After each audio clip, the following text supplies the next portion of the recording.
नमस्कार प्यारे बच्चों, कैसे हैं आप? आशा करती हूँ अच्छे होंगे। आज हम करेंगे गिल्लू के प्रश्नोत्तर। शुरू करने से पहले आप ई अध्यापक को सब्सक्राइब ज़रूर करें। तो ये है पहला प्रश्न। सोन जूही में लगी पीली कलियों को देखकर लेखिका के मन में कौन से विचार उमड़ने लगे? सोन जूही में लगी पीली कलियों को देखकर लेखिका के मन में छोटे से जीव गिलहरी की याद आ गई, जिसे वह गिल्लू कहती थी।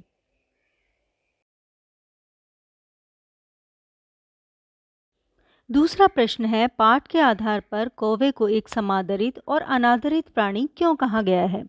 उत्तर, कौवे को समादरित इसलिए कहा गया है क्योंकि वह छत पर बैठकर अपनी आवाज़ से प्रियजनों की आने की सूचना देता है। पितृपक्ष में लोग इसे आदर से बुलाकर भोजन देते हैं। इसे अनादर इसलिए कहा गया है क्योंकि इसकी आवाज़ बहुत ही कड़वी होती है।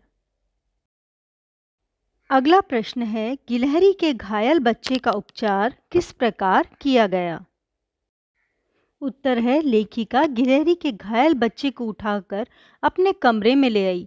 उसका घाव रुई से पोंछकर उस पर पेंसिलिन पेंसिलिन दवा लगाई।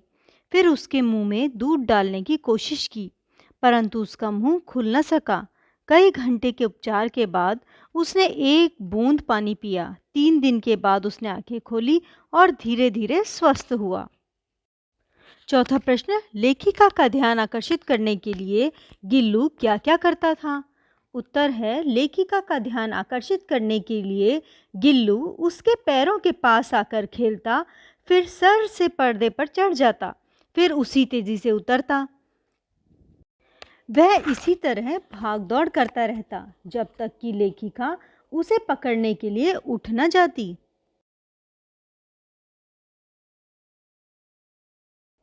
अगला प्रश्न, गिल्लू को मुक्त करने की आवश्यकता क्यों समझी गई और उसके लिए लेखिका ने क्या उपाय किया?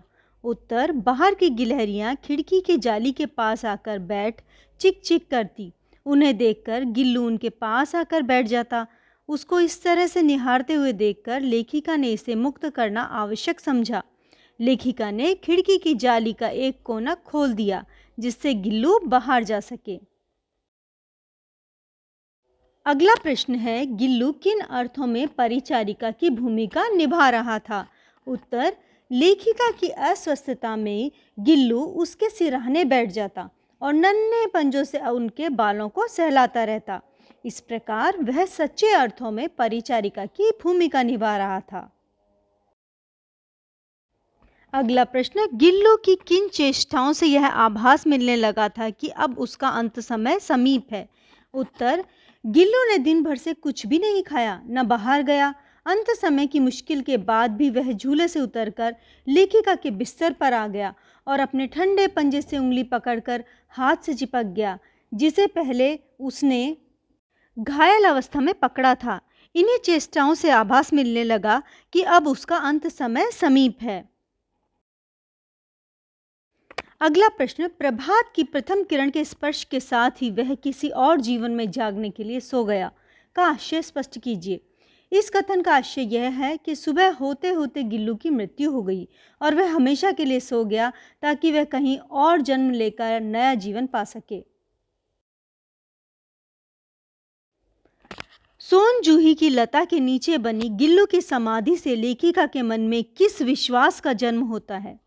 सोन जूही की लता के नीचे गिल्लू की समाधि बनाई गई क्योंकि वह लता गिल्लू को बहुत पसंद थी और साथ ही लेखिका को विश्वास था कि इस छोटे से जीव को इस बेल पर लगे फूल के रूप में देखेगी। जूही में जब पीले फूल लगेंगे तो लेखिका के समक्ष गिल्लू की स्मृति साकार हो जाएगी। इससे उन्हें संतोष मिलेगा। तो इसी के साथ इस अध्याय के प्रश्नोत्तर समाप्त होते हैं। आशा करती हूँ आपको अच्छा लगा होगा। ई अध्यापक को सब्सक्राइब करना ना भूलें और साथ में एक कमेंट ज़रूर लिखें। धन्यवाद।